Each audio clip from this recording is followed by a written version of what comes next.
आरव मुंबई शहर में रहने वाला एक इंजीनियर लड़का था जो महाजन परिवार का इकलौता बेटा था। उसके परिवार में उसकी माँ सुनीता महाजन, पिता आलोक महाजन और दो बहनें किंजल और नितिका महाजन थी। एक रोज गांव से मनोहर के यहाँ से शादी का कार्ड आया। उसकी बेटी शन्नू की शादी है। क्या गांव? नहीं, मेरे बस की तो नहीं है इतनी दूर का सफर करना।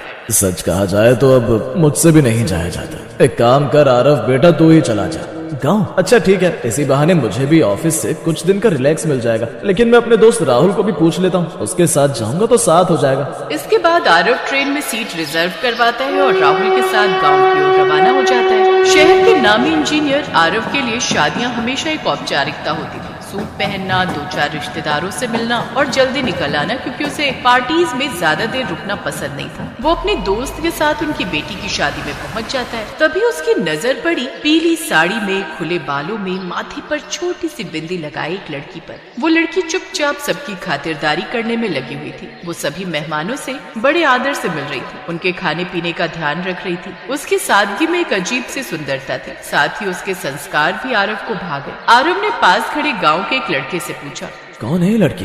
दूसरे गांव की लड़की है गौरी, शन्नो दीदी की सहेली है, 12वीं पास है। आरव ने फिर से उसकी ओर देखा। न मेकअप न बनावटी मुस्कान, फिर भी उसकी ओर से आंखें हट ही नहीं रही थी। अचानक थोड़ी देर बाद बारिश शुरू हो गई।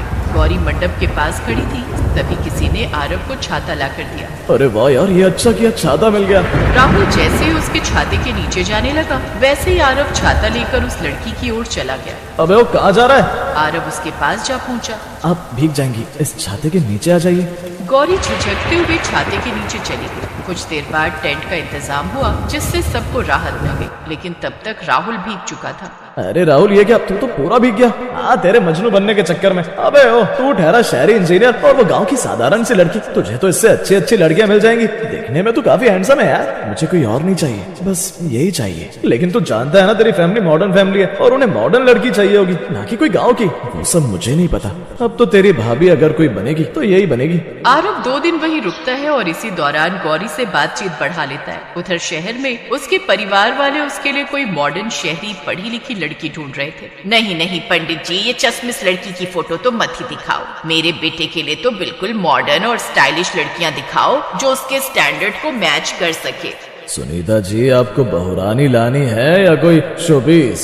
आप चुप रहिए जी, मेरा बेटा है, अपने हिसाब से लड़की चुनूंगी। इधर सुनीता आरव के लिए लड़कियां देख रही थी, लेकिन उधर आरव गौरी को पसंद करके आ जाता है और घर आकर अपने परिवार वालों को भी गौरी से शादी करने के लिए मना लेता है और अपने बेटे की पसंद के आगे उनको झुकना ही पड़ता है। और वो गाँव जाकर अपने बेटे का रिश्ता गौरी के साथ पक्का कर देती है और कुछ दिन बाद गौरी दुल्हन बनकर शहर आ जाती है। शादी के बाद वो अपने शहर में आती है, जिसके बाद वो आरव के साथ कुछ दिन के लिए गोवा घूमने चली जाती है। घर आकर वो सबको अपनी फोटो दिखाती है। अरे ये क्या भाभी, आप तो गोवा में भी साड़ी पहनकर ही घूम रही थी। सीरियसली, आपको भी ना फैशन की ना बिल्कुल भी सेंस नहीं है भाभी। भला गोवा में जाकर साड़ी कौन पहनता है? लेकिन साड़ी तो हमारा भारतीय परिधान है और मुझे नहीं लगता कि इसमें कोई बुराई है। अगर मैंने वहाँ ये कपड़े पहन भी लिए, हम कहीं भी जाएं, लेकिन हमें अपनी संस्कृति नहीं भूलनी चाहिए।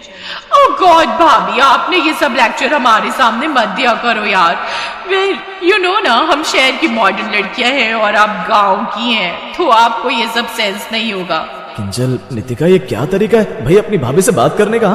तो क्या ही गलत कहा। अब अपनी ताई जी की बहू नताशा को ही देख ले, कितनी मॉडर्न और पढ़ी लिखी है और फैशन का भी क्या बढ़िया नॉलेज है उसको। खैर छोड़ो, तू तो इसी की तरफदारी करेगा, आखिर तेरी पसंद की जो है। अब दोनों बहनें मुंह बनाकर वहाँ से चली जाती हैं। शादी के बाद गौरी हनीमून के लिए चली गई थी, इसलिए उसने अभी तक एक बार भी किचन में खाना नहीं बनाया था। खाना बनाने के लिए वो किचन में जाती है और कुछ देर बाद बहुत सारे पकवान बनाकर तैयार कर लेती है। लेकिन खाना बनाने के बाद वो किचन में कुछ ढूंढने न जाने कहाँ होंगे। यहाँ तो मुझे कहीं भी पत्तल नजर ही नहीं आ रहे, पता नहीं कहाँ रख दिए होंगे। अब वो सारी रसोई छान मारती है, लेकिन उसे कहीं भी नजर नहीं आते। कमाल है, यहाँ तो बस ये स्टील की कटोरियां हैं और ये थाली ही रखी हुई है। और हमारे गांव में तो थाली में बस तभी देते थे जब कोई खास मेहमान आते हैं। नहीं, कहीं मैं थाली में ले गई तो माँ जी कहीं 2 बातें न सुना दे। कुछ देर बाद सास की आवाज बाहर से आ जाती है। अरे बहू, खाना बना रही है या बीरबल की खिचड़ी जो अभी तक नहीं बना तेरा खाना? जी माँ जी, बस तैयार है, जी बस अभी लाई।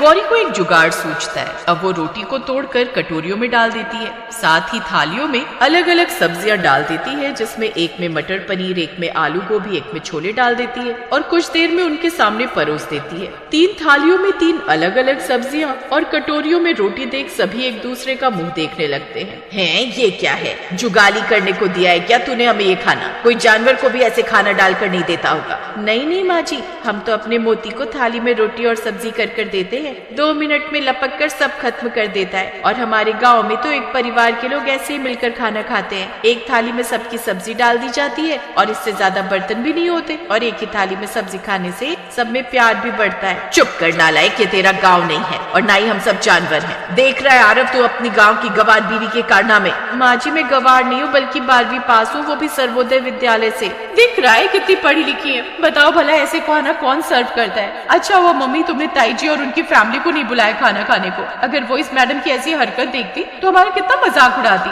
हाँ, एक तो वैसे ही वो अपनी मॉडर्न बहू को लेकर इतना इतराती है और हमें 10 बातें सुना चुकी है। इसीलिए तो नहीं बुलाया इसकी पहली रसोई में। मैं जानती थी ये जरूर कोई ना कोई कांड करेगी, इसीलिए कहा था इस कमबख्त से कि किसी शहरी मॉडर्न लड़की से शादी कर ले जो हमारे स्टैंडर्ड की हो। लेकिन नहीं, इस पर तो जैसे प्यार का भूत सवार था। अरे बस भी करो, बहू बेचारी शहर में नहीं आई है, धीरे धीरे यहाँ के तौर तरीके सीख जाएगी।